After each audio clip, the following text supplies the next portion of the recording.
ലൈംഗികാരോപണ കേസിൽ ജാമ്യം ലഭിച്ചിട്ടും പാലക്കാട് എം.എൽ.എ. രാഹുൽ മാങ്കൂട്ടം ഇപ്പോഴും ചോദ്യം ചെയ്യൽ നേരിട്ടുകൊണ്ടിരിക്കുകയാണ്. പരാതിക്കാർ ദിനംപ്രതി കൂടിക്കൊണ്ടിരിക്കുമ്പോഴും SITയും ക്രൈംബ്രാഞ്ചും നിരന്തരമായി ചോദ്യങ്ങൾ ചോദിച്ചുകൊണ്ടിരിക്കുന്നു. അങ്ങനെ അതീവ രഹസ്യമായി കഴിഞ്ഞ ദിവസം രാഹുൽ മാങ്കൂട്ടം SITക്ക് മുന്നിൽ ഹാജരായി. എന്നാൽ രാഹുലിന്റെ മറുപടികളിൽ അന്വേഷണ ഉദ്യോഗസ്ഥർ ഒട്ടും തന്നെ തൃപ്തരല്ല. രാഹുൽ തങ്ങളുമായി സഹകരിക്കുന്നില്ല എന്നാണ് അന്വേഷണ ഉദ്യോഗസ്ഥരുടെ വാദം. അതുകൊണ്ട് തന്നെ വീണ്ടും രാഹുലിനെ ചോദ്യം ചെയ്യാൻ ഒരുങ്ങുകയാണ് അന്വേഷണ സംഘം.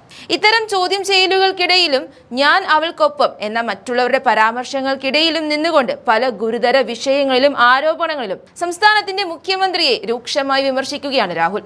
അതും കോൺഗ്രസ് പാർട്ടിയുടെ പുറത്തു നിന്നുകൊണ്ട്. പോറ്റിയുമായുള്ള ഫോട്ടോയുടെ അടിസ്ഥാനത്തിൽ അടൂർ പ്രകാശിനെ സ്വർണ്ണക്കൊള്ള വിഷയത്തിൽ SIT ചോദ്യം ചെയ്തെങ്കിൽ തന്റെ ഫേസ്ബുക്കിലെ ഫോട്ടോ നോക്കിയാണ് തന്നെ ചോദ്യം ചെയ്തതും അറസ്റ്റ് ചെയ്തതുമെങ്കിൽ ആദ്യം ചോദ്യം ചെയ്യേണ്ടത് ക്ലിഫ് ഹൗസിൽ നിന്നാണെന്നാണ് മാങ്കൂട്ടത്തിന്റെ വാദം. ഇത്തരത്തിൽ മുഖ്യന്റെയും മന്ത്രി സംഘത്തിന്റെയും കപടമുഖങ്ങൾ വലിച്ചു കീറുന്നതിന് പോരാടുകയാണ് മാങ്കൂട്ടം. അവിടേക്കാണ് ക്രൈംബ്രാഞ്ചും SITയും ചോദ്യങ്ങളുമായി എത്തുന്നത്. കഴിഞ്ഞ ദിവസം 9 മണിക്കൂറാണ് രാഹുലിനെ ഉദ്യോഗസ്ഥർ ചോദ്യം ചെയ്തത്.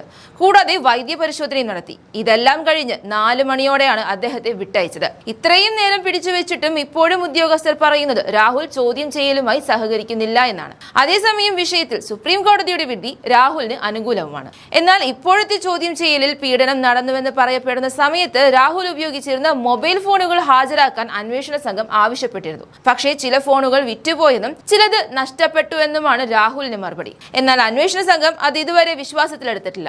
ഹൈക്കോടതി അനുവദിച്ച ഇടക്കാല ജാമ്യത്തിന്റെ വ്യവസ്ഥയനുസരിച്ചാണ് രാഹുൽ ഇപ്പോഴും ഹാജരാകുന്നത്. എന്നാൽ മൊബൈൽ ഫോണുകളിൽ തനിക്ക് അനുകൂലമായവ ഉണ്ടെങ്കിൽ രാഷ്ട്രീയമായി തന്നെ ഇല്ലാതാക്കുന്നതിന്റെ ഭാഗമായി പിണറായി പോലീസ് അതെല്ലാം നശിപ്പിക്കുമെന്ന ഭയം കൊണ്ടാണ് രാഹുൽ മൊബൈൽ ഫോണുകൾ ക്രൈംബ്രാഞ്ചിന് കൈമാറാത്തത് എന്നുള്ളൊരു വാദവും ഉയരുന്നുണ്ട്.